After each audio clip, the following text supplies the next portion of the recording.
आणि बातमी अमरावतीमधून आहे। इथे नालेसफाईवरनं रवी राणा आक्रमक झालेत। मनपा कर्मचाऱ्याला नाल्यात उतरवून साफसफाई करून घेतली आहे। महायुतीमध्ये घटक पक्ष म्हणून सहभागी असलेल्या राणांनी भाजपला घरचा आहेरच दिलाय। त्यामुळे साफसफाईच्या मुद्द्यावरनं पुन्हा एकदा महायुतीमध्ये असलेला अंतर्गत वाद समोर आलाय।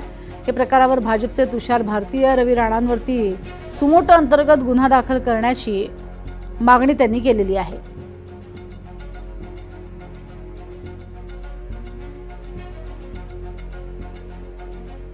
महानगरपालिकेमध्ये नगरसेवक ही व्यवस्था नाही आहे, त्यामुळे पूर्ण शहरामध्ये गंदगीचं वातावरण आहे। आणि हे तर 15 वर्ष झाले आमदार आहे, मग त्या नालीत उतरवायचंच होतं तर स्वतः उतरायला पाहिजे होतं ना।